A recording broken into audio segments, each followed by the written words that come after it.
Water limitation. Saudi Arabia and the Gulf state, they're very poor on water. So they abandoned a 30-year program to grow wheat and achieve self-sufficiency, but it depleted the kingdom water supply. The government started to reduce this, and we went from one extreme to another extreme. Comparing that to the US, and excuse me if my numbers is not accurate, I didn't check it very well, those numbers, but those are the number available to me. In the US, it's dropped 100 feet, the aquifer, because we cannot keep pumping water from the ground for this. Agriculture is the major water consumer. Worldwide, 72% of the water available, it goes to agriculture. Irrigated agriculture accounts for 90% in the developing country. In Saudi Arabia, 87.5% of the water goes to agriculture. We cannot afford to do this anymore. We got to do something.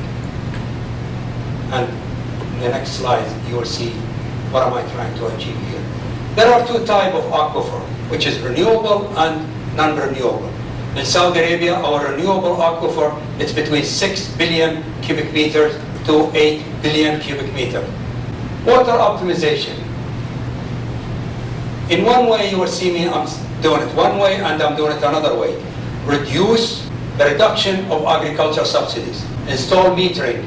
Subsidize for modern technology. Public awareness program.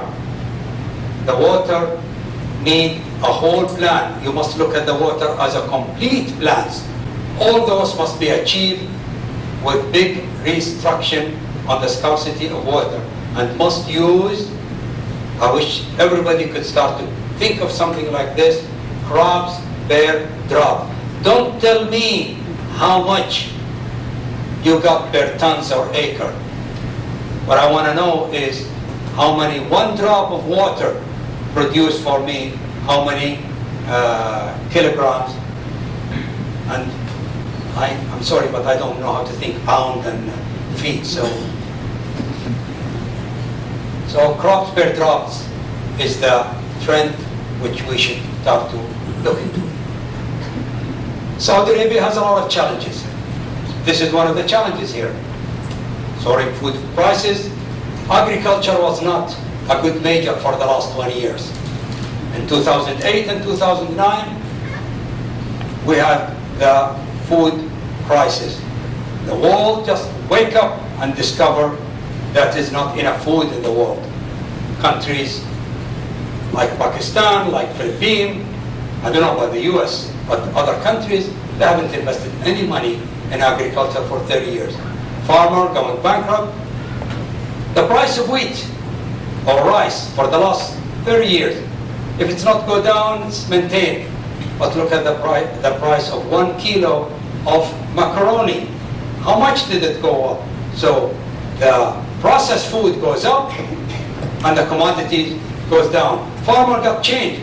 They have to start to add value to their production. Saudi Arabia here is urban population growth. I was in Princeton giving lectures on Tuesday, and I said Saudi Arabia is 75% is urban. And the German professor said, no, it's 90%. I said, okay, between his number and my number, they both are crisis.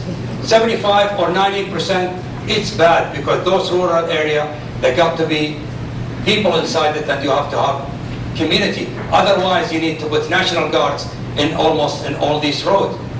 It's cheaper to have some development. And water scarcity and the environment degradations. Saudi government meeting the challenge. How they want to meet this challenge?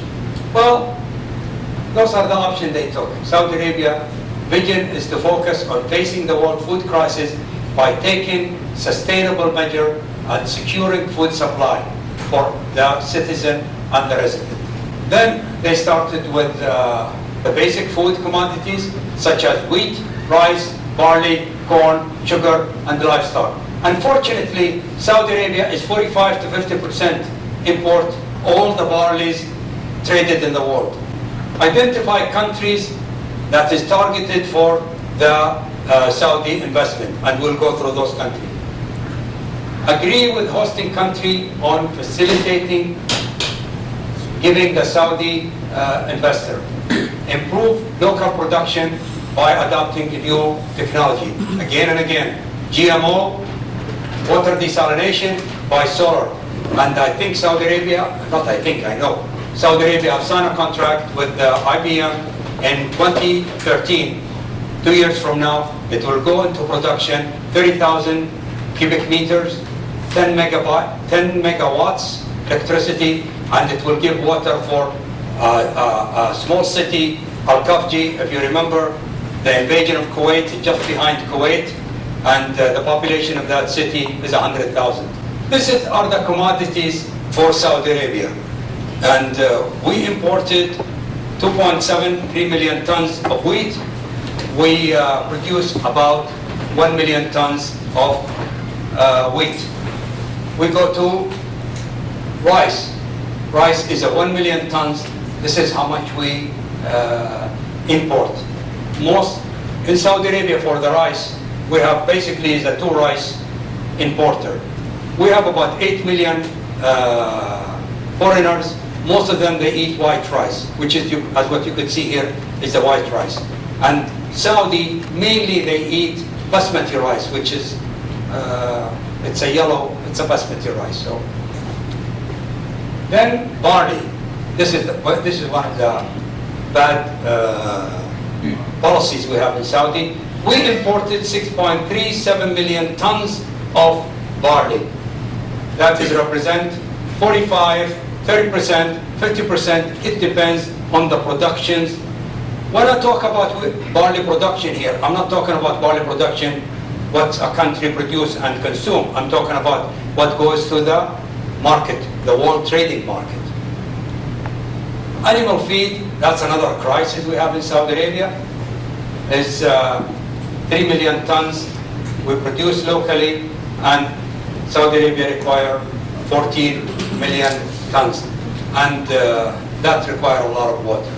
This are the countries, as we could say here. The aim of King Abdullah initiative is to countries to realize national and international food security, building an integrated partnership with other countries, and at the same time encouraging Saudi investors to utilize their resources and experience abroad. We have a lot of experience in growing wheat.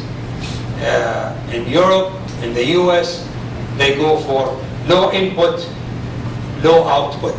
Basically, you get into your tractors and you put the seed with a little fertilizer and just go miles and miles of planting. And then when the harvest comes, you come and you harvest. That is the low input, low output. In Europe, they go with high input, high output, but very small land. In Saudi Arabia, we merge the two. We go high input, high output in a very big land. And we start to receive a huge amount of wheat. We reach to 4 million, and then we start to export wheat, and that is a good policy, like a very fast train went off track, and that's what happened there.